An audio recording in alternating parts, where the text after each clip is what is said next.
정성을 다하는 국민의 방송 KBS 주진우 라이브. 그냥 그렇다고요.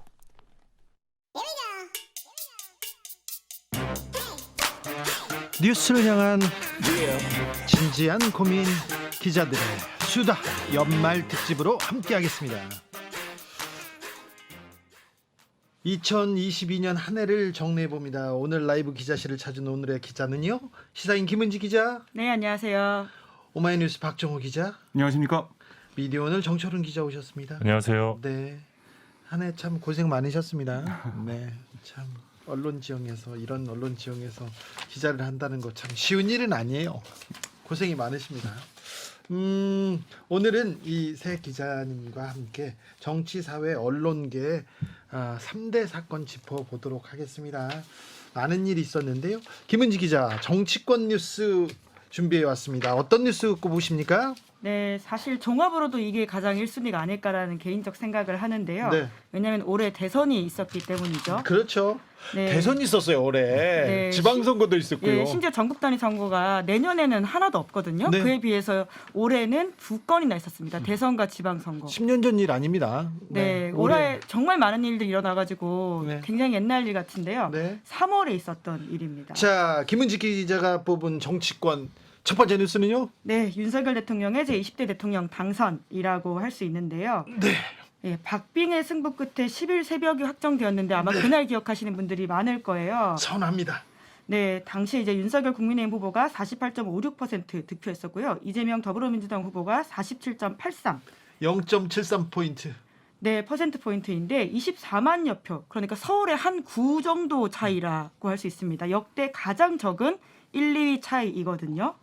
그렇게 해서 당선된 윤석열 대통령이 2022년 5월 10일부터 2027년 5월 9일까지 5년 동안 국정을 총괄하도록 책임을 맡았습니다. 2027년 5월 9일까지요? 네, 그렇죠. 이제 잠깐만요. 내일부터 2023년 1월 1일이니까요. 24, 25, 6, 7. 예, 알겠습니다. 네, 이제 게다가 윤석열 대통령은 다양한 기록을 남긴 정치인이라고 할 수 있는데 네.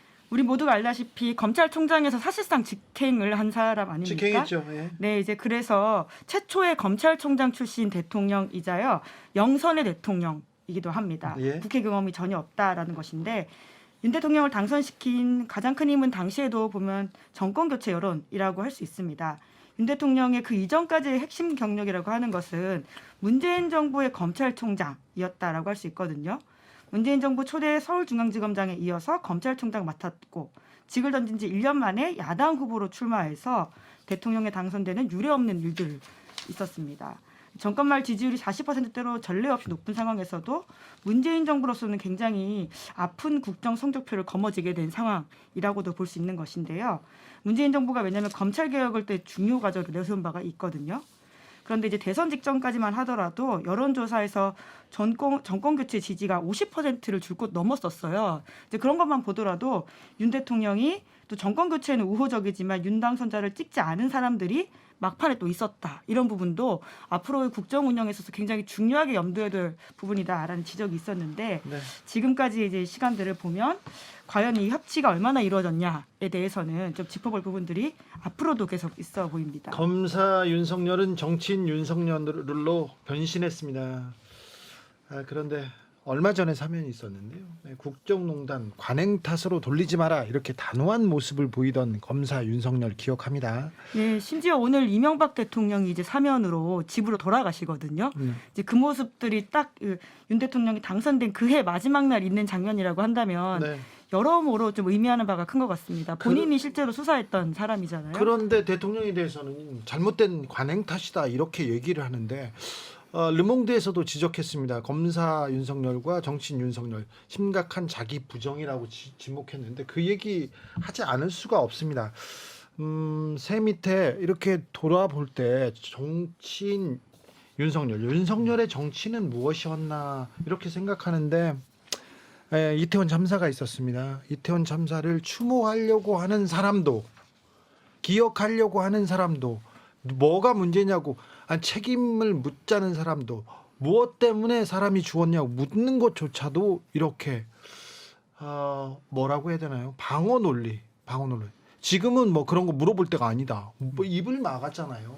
그 다음에 이 사면에서 이 법치를 집행해야 되나 관행 탓으로 돌리지 말라고 했던 사람이 갑자기 관행 때문에 이렇게 잘못됐다 얘기를 하는데 이 윤석열의 정치를 어떻게 이렇게 봐야 될지 굉장히 좀 혼란스러운 한 해였다 이렇게도 보입니다. 저는 검사 윤석열은 좀 잘 안다고 생각했는데 제가 아는 사람이 이제 정치인이 되니까 못 만나잖아요. 정치인이 됐을 때부터는 못 봤는데 이분이 저런 사람이었어 이런 생각을 하는데 주변에 있는 법조인들도 다 그 얘기를 하는데 굉장히 좀 놀라웠습니다. 그러니까 윤 대통령이 지지받은 여러 가지 뭐 있겠지만 이유가 있겠지만 공정과 상식 얘기가 있었고 그다음에 검사 윤석열의 그런 모습을 보고 반한 사람도 있었을 거예요. 그런데 그게 이제 집권 이후에 보이지 않고 있고 특히 야당 대표를 안 만나는 모습들, 뭐 여야 대표들 만나서 어떤 같이 밥을 먹는다거나 어떤 차를 마신다거나 이런 걸 통해서 협치하고 통합하는 모습을 볼 수 있겠다라고 생각했었는데 그런 것도 안 보였어요. 협치 통합을 떠나서 네. 거제 옥포 조선소에서 비정규직 노동자들이 스스로 가두고 단식을 합니다. 그 사람들은 감옥에 가고 돈 내놔라 이렇게 소송이 진행되고 있는데 이명박, 우병우, 김기중 그 사람들 돈 많습니다. 그 사람들은 죄도 사해주고 돈도 갚지 말라고 하는데 이걸 어떻게 봐야 되는지 제가 지금 기자님들 모셔와가지고 제가 왜 있죠 윤석열 아저씨 죄송합니다 윤석열 대통령 얘기를 하고 있는데 정철훈 기자도 한마디 하세요. 저요? 네. 그 윤 대통령 임기는 어떻게 보면 자기 부정의 연속이었다. 네. 뭐 그런 생각을 하고 아직 얼마 안 됐는데요. 많이 남았나요? 네, 많이 남았어요. 2027년에 끝내준대. 너무 많이 남았네. 네. 어떡하지? 예. 네. 연속이 아니에요. 이제 시작입니다. 네. 알겠습니다. 네, 이제 그러다 보니까 정말 협치가 중요하다라는 이야기들을 정말 누차 많이 했었는데 네. 이제 박 기자님 지적하신 대로 그러니까 지금까지 야당 지도부를 전혀 만나지 않았다라고 하는 지점들은 그러니까 계속 그런 이야기 나오잖아요. 검사의 시각을 가지고 상대방을 이제 피의자 혹은 범죄자로 보고 있는 게 아니냐라는 지적이 나오는데 그러한 태도들을 빨리 수정하지 않으면 이 국정이라고 하는 것은 혼자 하는 게 아니다. 여야가 협치해서 해야 된다. 정치는 부분을 알아야죠. 나와 생각이 다른 사람들의 얘기를 듣고 그 사람들을 설득해가는 과정인데 나와 생각이 다르면 적이다. 나를 비판하면 적이다 이렇게 생각하는 거는 이건 정치에서는 굉장히 금기 사항인데 그러지 않기를 그럴 리는 없기를 좀 바래 보겠습니다. 두 번째 뉴스로 가볼까요? 2대 사건은 뭡니까? 예, 제 개인적으로 꼽아보기엔 이 사건이라고 할 수 있는데요.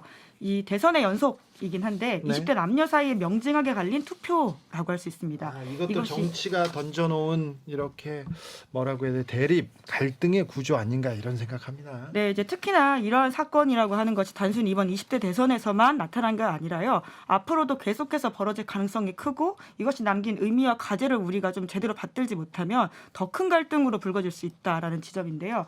아까도 누차 말했지만 올해 대선이 워낙 옛날에 있었던 일처럼 느껴다 보니까 이게 엄청 과거의 일처럼 느껴지잖아요. 잠깐 또 수면 아래 가라앉아 있고 하지만 언제든 저는 이제 인화성 물질이 조금만 나오면 발화될 수 있는 아주 핵심 이슈라는 생각을 많이 하고 있습니다. 네. 특히 대선에서 굉장히 이제 젠더 갈래치기를 했다라는 비판들이 많은데 결과적으로는 이제 윤석열 후보와 이재명 후보에 대해서 20대 남녀 차이에 명징한 표 갈림이 있었거든요. 엄청난 차이를 보였습니다. 네, 58대 58인데 보통은 같은 세대 안에서 그런 일들이 잘 일어나지 않습니다. 그렇기 때문에 굉장히 다른 나라에서도 주목을 했던 사안이라고 볼 수 있는데요. 외국 기자들 중에 이 문제를 취재하러 온 특파원들이 있더라고요. 그래서 굉장히 한국 사회에서 벌어지고 있는 남녀 간의 갈등을 정치적으로 이용하고 있는 이 구조 여기에 대해서 굉장히 우려하고 있습니다.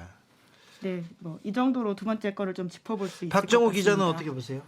그러니까 계속해서 정치 얘기하면 나올 수밖에 없는 게 이른바 갈라치기인데 남녀 20대 남녀를 갈라치는 그런 대선 전략이 있었고 그다음에 집권 이후에도 지금 보면은 이번에 이제 노조 관련해서 여러 가지 정책이나 아니면 계획이 나오고 있잖아요. 이른바 노동개혁이라는 이름으로 나오고 있는 노조를 향한 어떻게 보면 압박 이런 것들, 핍박 이렇게도 노조에서는 주장하고 있는데 이런 부분들하고 또 시민단체 보조금이 어떻게 쓰였는지 이것도 이제 다 들여다보겠다 이런 걸 볼 때 그렇다면 이 노조원들과 또 시민단체에서 일했던 사람들은 과연 이 정부에서 어떤 사람들이냐. 그 사람들은 결국에는 또 범죄자로 묶여서 가는 거 아니냐. 노조가 죄는 아니잖아요. 그렇죠. 근데 그걸 또 노조도 뭐 귀족 노조라고 해서 네. 귀족화 시켜서 뭔가 또 갈라치게 하는 그런 모습들 이게 계속 또 정치에서는 반복되는 게 아니냐 생각이 듭니다. 이 갈라치기, 혐오와 갈등이 이렇게 더 좀 심화되는, 대립이 더 격화되는 이런 상황은 계속됩니다. 더 나빠집니다. 그래서 2022년 상황을 이렇게 돌아보면 좀 많이 안타깝습니다. 정철훈 기자. 네, 안타깝다고요. 네 안타깝습니다. 이게 뭐가 안타까운지는 얘기해 줘야 될 거 아니야. 이 갈라치기 관련해서는 언론 보도도 좀 영향을 많이 준 것 그렇죠. 같은데 갈등을 부추기는 보도. 그러니까 거기는 또 언론이 또 싸움을 부추기고. 그러니까 원인이나 배경을 진단하기보다는 이렇게 좀 갈등을 조장하는 보도들이 좀 많았고 그게 네. 어떤 유권자들의 선택에도 좀 영향을 주지 않았나 네. 생각하고 있습니다. 너무 동의하는 게 사실은 그러니까 커뮤니티에 있었던 사소한 사건들을 굉장히 전국적인 사건인 것처럼 뻥튀기를 해서 없던 갈등을 만들어내는 지점도 있었거든요. 댓글 하나 갖다가. 예, 이제 그런 언론 보도들을 봤을 경우에는, 그러니까 갈등이 뭐 일부 있을 수 있겠지만 그것을 증폭시키는 나쁜 보도이지 않았나라는 걱정들이 많이 들었죠. 그리고 실제로 그 후과들을 우리가 좀 네. 겪고 있는 것 같고요. 정철훈 기자가 매우 핵심을 짚었는데 그런 얘기 하라고 데려왔는데 말을 안 하고 있어요. 이거는. 제 파트는 언론 좀 이따. 네. 자, 세 번째. 예, 얼른 뉴스로 마지막으로 가겠습니다. 넘어가겠습니다. 네. 저 개인적으로는 올해의 사진이라고 한다면 이 사진 꼽고 싶은데요. 어떤 사진입니까? 이것을 제가 정치뉴스 3위로 꼽았습니다. 네. 바로 체리따봉 사진. 아, 중요하죠. 네, 기억하실 텐데 지난 7월 달에 사실 대통령이 당시에 사실상 여당 대표한테 보낸 문자이거든요. 그렇죠. 이런 것이 포착되는 건 전 세계적으로도 없는 일이긴 합니다. 대통령 문자 메시지가 나오긴 또 처음이에요. 네, 그렇죠. 심지어 이제 그 내용들이 굉장히 문제적이라고 할 수 있는데요. 네. 권성동 원내대표한테 보냈던 텔레그램 내용을 보면 우리 당도 잘하네요. 계속 이렇게 해야 내부 총질이나 하던 당 대표가 바뀌니 달라졌습니다.라고 보냈습니다.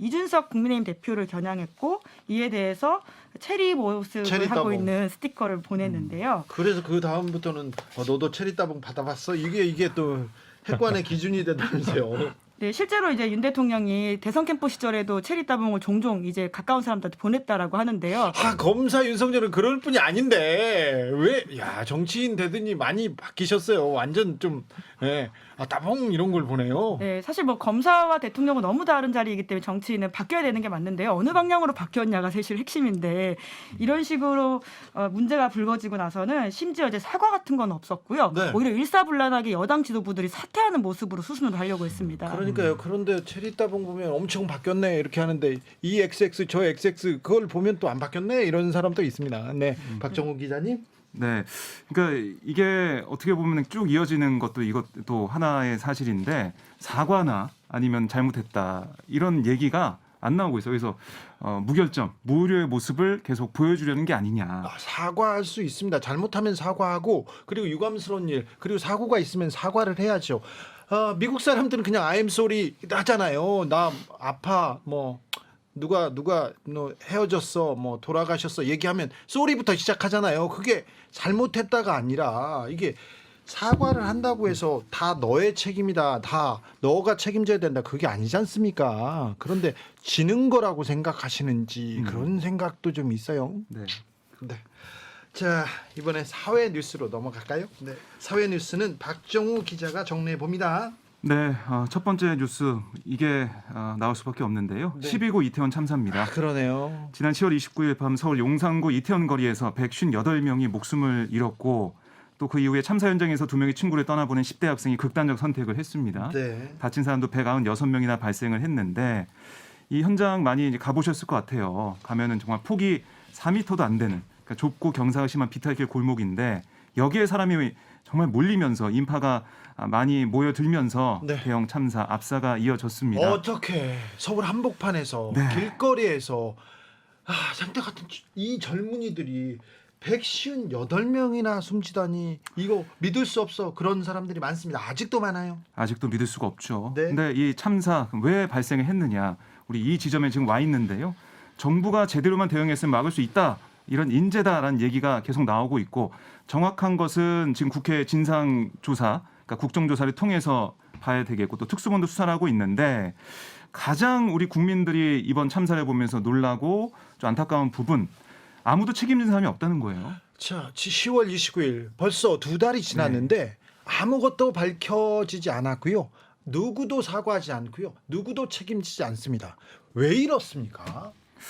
그러니까 결국에는 아까 얘기했듯이 사과하면 진다, 잘못했다고 인정하면은 불리하다, 이런 유불리를 또 따지는 게 아닌가 생각이 들고요. 그러니까 국정을 맡은 책임자나 그 이제 아래 있는 내각들이 당연히 안전과 재난에 대비하는 그런 모습을 갖추고 있고 대비를 해야 되는데 그게 안 되고 있으니까. 대통령한테 그리고 이상민 행안부 장관한테 죽은 우리 자식들 살려내라 이런 얘기 아니에요. 왜 죽었는지, 앞으로 어떻게 할 건지, 앞으로는 이런 사고 발생하지 않도록 어떻게 할 것인지 그걸 묻는 거잖아요, 김은지 기자. 네, 그러니까요. 그러니까 제가 정말 누차 강조하고 싶은데, 물론 이제 윤석열 대통령 같은 경우에는 이제 종교 단체를 가면서 사과하는 메시지를 내긴 했습니다. 네. 그럼에도 불구하고 유가족들이 그게 사과라고 받아들이지 않고 있는 게 핵심인 거잖아요. 진정한 사과를 했으면 좋겠다라는 것뿐만이 아니라 이상민 장관 같은 경우에는 사실상 굉장하게 뭐라고 할까요? 제가 받아들이기 흰소리인데요. 거짓말에 가까운 이야기들도 했었습니다. 네. 유족들 명단이 없었다라고 국회에서 이야기를 한다거나요. 본인은 이제 실무자한테 보고 못 받았다라고 했지만요. 그런 또, 식의 태도들이 네, 며칠 전에만 해도 골든타임 다 지났다 그런 얘기를 하는데 그럼 그 자리에 뭐하러 있습니까? 네, 그러니까 그런 것들이 계속해서 유가족들한테 상처를 남기고 있는 것인데, 정말 제가 인상 깊게 봤던 유가족의 기자회견에서는 그 이종철 대표를 비롯한 그 이제 배우 이지한 씨 가족분들이 어떤 이야기를 했냐면요. 자기네들은 윤석열 대통령을 찍은 사람이라고 했습니다. 우리는 모두가 윤 대통령을 찍었고 그렇기 때문에 이 문제를 더 우리를 적대시하지 말고 잘 풀어달라는 이야기까지 했거든요. 네. 그럼에도 불구하고 지금 사실 유가족들을 굉장히 적대시하는 모습을 보인다라는 지점에서 안타깝습니다. 정말. 참사의 책임을 묻거나 인간으로서 참사에 대해서 슬퍼하잖아요. 그러면 저 사람들 지금 추궁하지 마, 추모만 해 하다가 언제부터는 또 뭘 어쩌라는 건지. 이태원 참사에서 기억 남는 보도가 있습니까, 정철훈 기자님? 쉬운 건 안 물어볼 거예요, 정철훈 기자한테. 저는 기억 남는 보도라고 한다면 네. 그 참사 당일 그리고 참사 전날까지 그 이태원 현장 리포트들이 좀 기억에 남거든요. 네. 그러니까 그때 이미 수많은 인파가 몰릴 것으로 예상되는 상황이었고, 네, 수많은 인파가 몰릴 것이다. 이태원에서 예. 축제가 있을 거다. 헬로윈 파티가 있다. 이런 보도는 계속 나죠. 예, 그런 보도가 있었는데 그렇게 해서 어떤 사람들이 웃고 지나가는 모습들, 수많은 인파 모습들을 이제 보여줬었는데 언론이 사실 거기서 그치지 않고 조금만 그 위험성을 경고했더라면 어땠을까, 네. 그런 아쉬움이 하나 있었고요. 안타깝네요. 예, 그리고 그 이후에는 정부의 어떤 무책임한 대응들, 그리고 거의 망언에 가까운 발언들, 거기에 대해서 좀 언론이 조금 더 따끔하게 지적을 해주고 비판해줘야 되는데 그런 부분들은 좀 부족하지 않았나, 네. 예, 그런 생각도 좀 해봤습니다. 많이 부족했습니다. 자, 박정호 기자가 뽑은 사회 두 번째 뉴스는요. 네, 아파트 붕괴, 제빵 공장 사고 등 이 중대 재해 잇따라입니다. 올 한 해도 정말 많은 각종 사망 사고가 노동 현장에서 발생을 했습니다. 그랬네요. 나아지지 이렇게 보면, 않았어요. 네, 지난 1월 광주 이 화정 아이파크 아파트 신축 공사 현장에서 2월이었어요. 네, 외벽 구조물 1월이었습니다. 1월입니다. 네. 무너져서 작업자 6명이 사망하는 중대 재해가 발생을 했었고, 사실 이게 이 중대재해라는 말을 우리가 꺼내면서 들여다볼 수 있는 게 중대재해처벌법 시행이 됐습니다. 1월 27일부터. 근데 이 광주 이 아파트 사고는 중대재해처벌법 시행 앞두고 한 보름 정도 앞두고 일어난 사망 사고였다. 이게 좀 눈에 띄는 거고요. 그래서 HDC 현대산업개발본사는 법 적용 대상에서 제외가 됐죠. 그다음에 이 법이 시행된 다음에 불과 4일째인 1월 29일 삼표산업 경기 양주 채석장이 무너져서 3명이 숨졌고, 또 현대차 그룹에서만 9명이 중대재해로 사망한 일이 있었고요. DL그룹에서 6명, 또 공공기관인 한국철도공사에서도 4명이나 목숨을 잃었습니다. 또 지난 10월 이 SPC그룹 계열의 경기 평택 소재 SPL 공장 냉장 샌드위치 공정에서 20대 여성 노동자가 소스 혼합기계에 끼어서 숨지는 또 중대재해가 발생을 했어요. 안타깝습니다. 이렇게 법 시행 이후에 중대재해는 줄지 않고 하루에 2명꼴로 목숨을 잃고 있거든요. 그런데 법이 지금 시행됐잖아요. 그렇습니다. 처벌되고 있습니까? 처벌된 사람이 없습니다. 지금. 없어요? 네. 중대재해처벌법 1호 사건은 아직 기소가 안 됐고 기소된 사건도 있긴 하지만 그중에 두성산업이라고 네. 지난 2월 유해 화학 물질이 든 세척제를 사용하면서 환기 장치를 설치하지 않아서 직원 16명이 독성 간염에 걸리게 한 혐의로 재판에 넘겨졌어요. 예. 그런데 법원에 이 중대재해처벌법 위헌 법률 심판 제청을 신청을 했습니다. 네. 그래서 이게 법원에서 이거 이제 받아들여서 헌재 위헌 심판을 제청할 수도 있고 아니면은 이 기업에서 당사자가 직접 헌재 심판을 청구할 수도 있는 상황인데 이렇게 기업들도 이 법에 대해서 어떻게 보면 공격이라고 할까요? 이런 걸 좀 하고 있는 거고. 윤석열 정부 들어서자마자 중대재해처벌법 이거 기업을 탄압하는 법이다. 이거 바꿔야 된다. 계속 얘기하고 있잖아요. 정부 여당이. 그래서 이분들이 지키겠습니까? 그러니까요. 상황이 이런데. 네. 그래서 기재부 같은 경우도 별도 연구 용역을 실시한 다음에 사실상 법안을 무력화하는 내용이 좀 포함되어 있는 중대재해처벌법령 개선 방향 이 문건을 만들어서 고용노동부에 전달까지 했습니다. 2022년에도 이렇게 많은 사람들이 노동 현장에 일터로 갔다가 집에 돌아오지 못합니다. 그런데 좀 노력하는 모습도 없어. 예전에는 처벌이라도 하겠다. 이제 사고 나는 사업장 거기 사장님 이제 감옥 갈 수도 있어요. 이런 얘기를 하니까 어이구 뭐라도 해야 되겠네. 얘기하다가 지금 다시 이제 쏙 들어갔어요. 그러니까 윤석열 정부가 계속 강조하는 것이 자유와 연대 아닙니까? 근데 이 자유에서의 핵심이라고 하는 것은 개인의 권익을 보호하는 것이거든요. 권력자가 아니라요. 근데 사장님의 권위만 지금 얘기하고 있잖아요. 예, 이제 사장님의 자유만 얘기하고. 그러니까 이 자유의 핵심이라고 하는 것은 우리가 출근해서 안전하게 퇴근할 수 있는 자유 이런 것들이 핵심이라고 먼저 시작해서 볼 수가 있는 것이죠. 그리고 자유와 함께 꼭 나오는 개념이 윤 대통령도 연대라는 이야기를 하거든요. 연대라는 키워드를 절대 잊지 말아야 되는데요. 이러한 사건 사고 일어나면 하루 이틀 시끄럽다가 또 잊혀지고 하루 이틀 시끄럽다가 또 잊혀지고 하는데 이 불매운동을 이어가는 시민들의 마음도 우리가 좀 네. 기억할 필요가 있는 것 같습니다. 노동자 옆에 서겠습니다 해서 불매운동 이어가는 사람도 있습니다. 그런데 노동 현실을 보면요. 노동개혁 이렇게 계속 윤석열 정부에서 외치고 있는데 그 개혁이라는 이름을 붙여서 그런데 그렇게 되면 안 되는데 큰일 나는데 그런 사람들이 많습니다. 그리고 노동 시간을 계속 만지작거리면서 고치겠다고 하는데 이거 사장님의 일 시킬 자유만 지금 너무 좀 존중하는 거 아닌가 이런 안타까움이 있습니다. 정철은 기자. 예, 그리고 또 그런 부분들을 또 상당수의 어떤 보수 언론이나 경제지들이 또 확산시키고 받쳐주기 때문에 그냥 그렇게 드라이브를 예, 거는 거죠. 그런 부분들이 좀 안타까운데, 네. 안타깝습니다. 박정우 기자가 뽑은 올해 3대 사회 뉴스는 우크라이나 네. 침공, 러시아의 우크라이나 침공입니다. 네, 이게 2월 24일에 러시아가 우크라이나에 전격 침공을 했는데 2월이었어요. 그렇습니다. 그때는 며칠 만에 끝난다 이런 얘기가 외신에 많이 나왔었습니다. 2월 20일까지만 해도 전쟁 날까 안 나 맞아요. 얘기했고 그리고 전쟁 나면 2, 3일 안에 끝난다 이런 얘기가 지금 전문가들의 파단, 전문가들의 대체적인 의견이었는데 지금도 계속됩니다. 지금도 전쟁이 10개월 넘게 이어지고 있는데요. 이러다 보니까 이번 전쟁으로 인한 전체 사망자 수가 24만 명까지 추정이 되고 있고 그래요. 나눠보니까요. 매일 800명이 목숨을 잃은 셈입니다. 그래요. 그리고 러시아 양국 군인 각각 10만 명이 죽거나 다쳤고 집단 학살 등 민간인 희생도 4만 명으로 추산이 됐는데 전쟁을 피해서 고향을 등진 난민 숫자도 최대 3천만 명이라고 지금 집계가 되고 있더라고요. 이렇게 통계치를 또 보니까 네. 전쟁의 아픔이 또 가슴에 오네요. 그렇습니다. 이게 이 러시아 같은 경우는 맨 처음에는 전쟁의 어떤 고통이나 이런 걸 모르다가 예. 부분 동원령이 내려졌어요. 지난 9월에. 네. 그래서 이 러시아 징집령도, 네. 젊은이들이 다 났죠. 전쟁에 가고 이런 상황이 되다 보니까 러시아에서도 반전 여론이 좀 있긴 했지만 이 푸틴의 철권 통치가 이어지면서 이게 반전 분위기가 그렇게 막 살아나는 것 같지는 않고 네. 그러다 보니까 러시아는 러시아대로 계속해서 헤르손이나 이런 데서 공격해서 하고 있는 상황이고 우크라이나도 우리가 뺏겼던 땅을 다 회복을 해야지 전쟁을 멈추겠다 이러고 있어가지고 아직까지 휴전이나 전쟁이 끝나거나 이런 분위기도 아니에요. 네.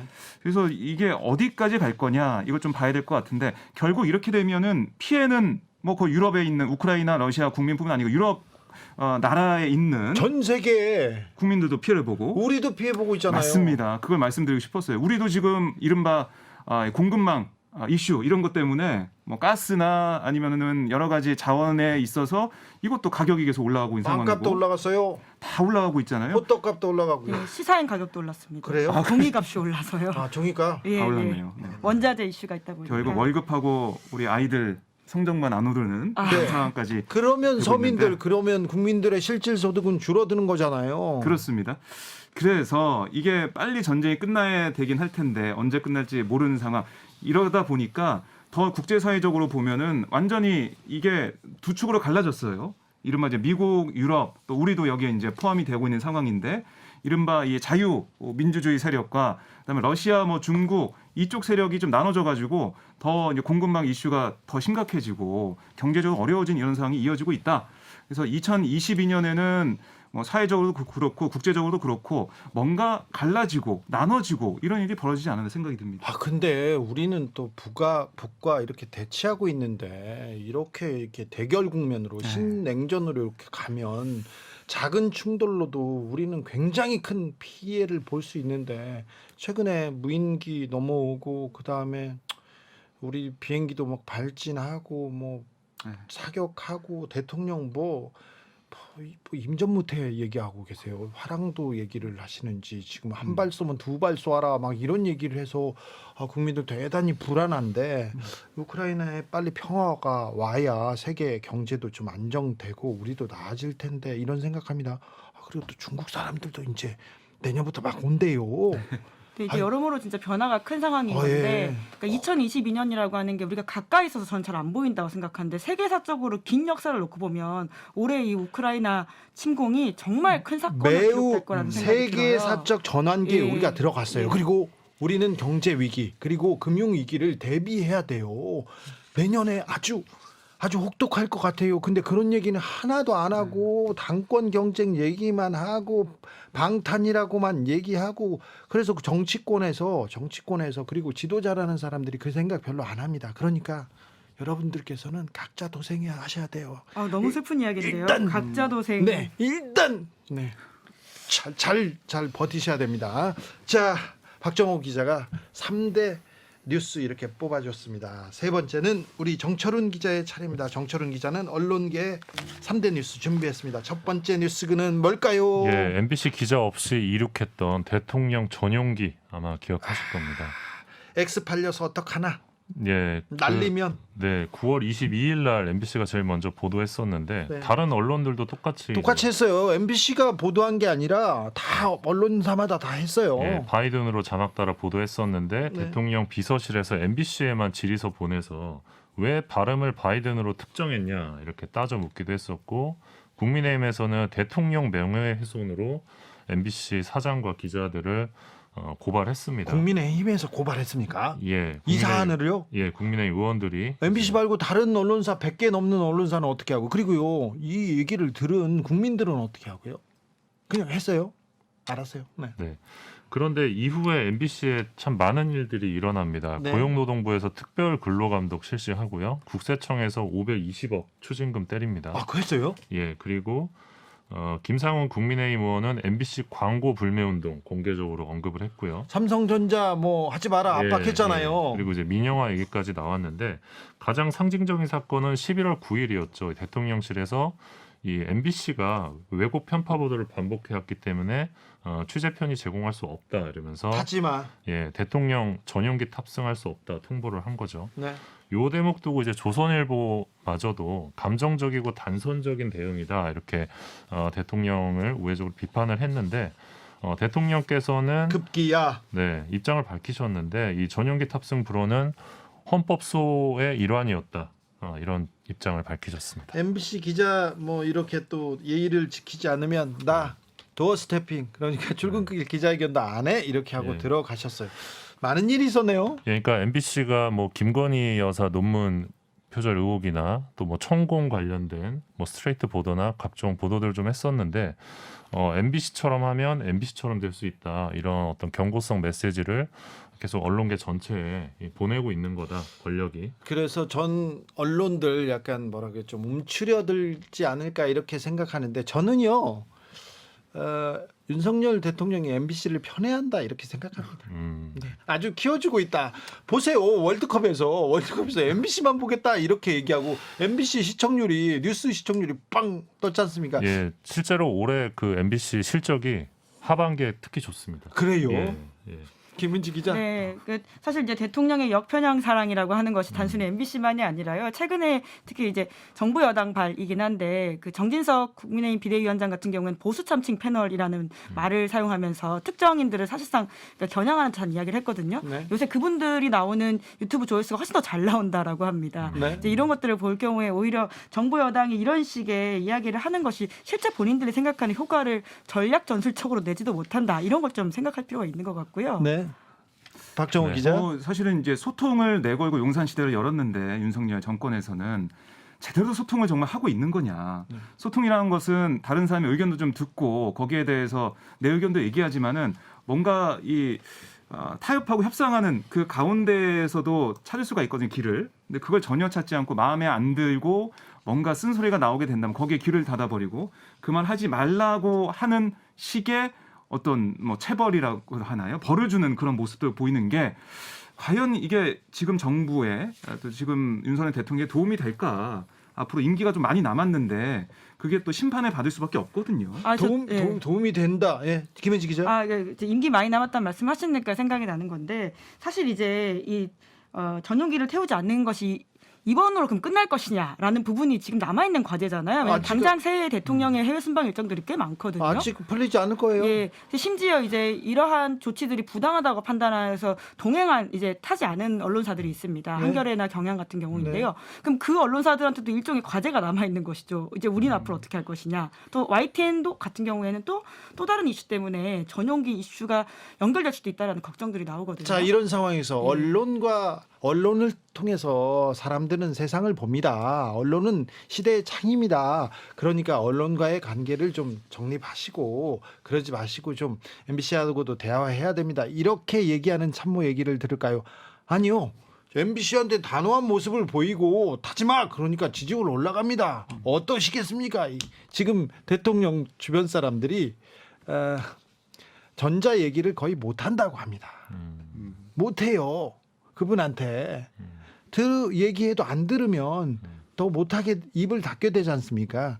그래서 아마 상당 기간 동안 특정 언론과 윤석열 정부와의 갈등은 계속될 것으로 보입니다. 자, 정철훈 기자가 뽑은 두 번째 언론 뉴스는요. 네, TBS의 돈줄을 말려버린 서울시를 꼽아봐야 될 것 같은데요. 네.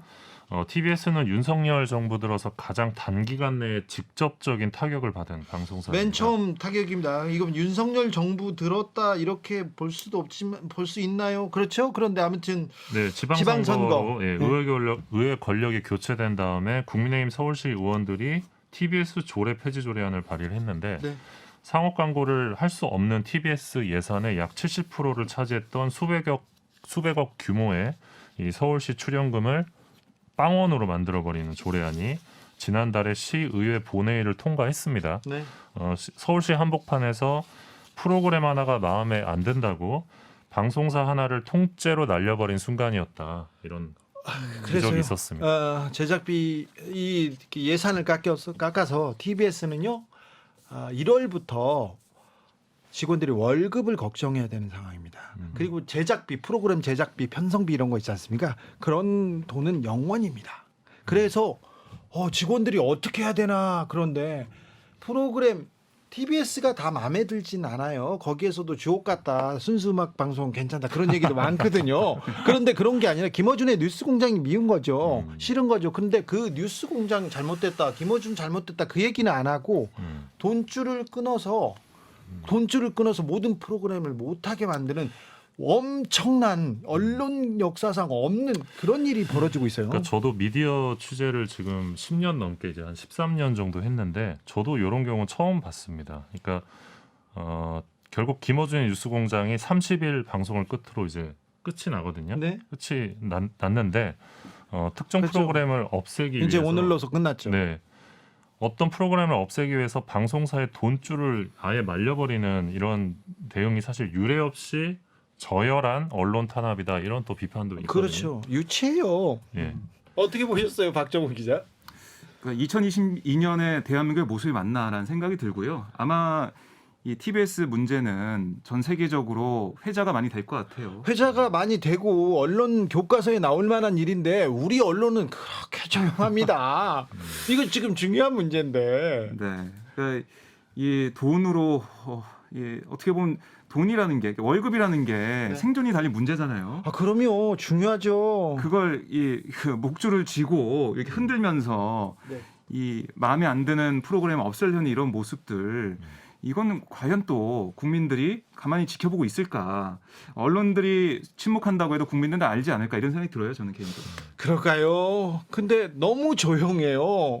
이런 사안에 대해서 TBS가 TBS에서 시작됐지만 다른 언론사로 이게 이어지고 그 압박의 물결은 이어질 거라는 걸 다 알고 있잖아요. 언론계에서는 이명박 정부 초기에 있었던 일을 기억하고 있지 않습니까? 그런데 TBS에 대해서는 매우 조용하게 이렇게 여론은 움직이고 있습니다. 30일이죠. 오늘 밤 TBS 아닌 밤중에 주진우입니다라는 순수 음악 방송은 진짜 좋은 평가를 받았는데 오늘 밤 마지막 방송을 할 것 같습니다. 네. 그냥 그렇다고요. 고생하셨습니다. 자, 정철은 기자가 뽑은 세 번째 뉴스는요. 예, 역시 유례없는 일이었는데 방송통신위원회의 압수수색을 꼽아보겠는데요. 압수수색을 한두 번 한 게 아니라 계속하고 있지 않나요? 예, 많이 하고 있는데 방통위 압수수색은 사실 유례가 없었던 것이고요. 그 전에 없었어요? 예, 그리고 심지어 지금까지 압수수색이 3번 이루어졌습니다. 올해 들어서만. 그러니까요. 예, 그리고 이제 내용은 TV조선 재승인 심사 당시에 점수가 조작됐다. 이런 감사원의 조사를 바탕으로 검찰이 이제 압색에 나선 건데. 감사원이 하고 검찰이 나섰군요. 그렇죠. 근데 이번 경우에는 심사위원들까지 불러서 압수수색을 하고 조사까지 합니다. 그리고요. 출국 금지까지. 출국 금지까지요? 예.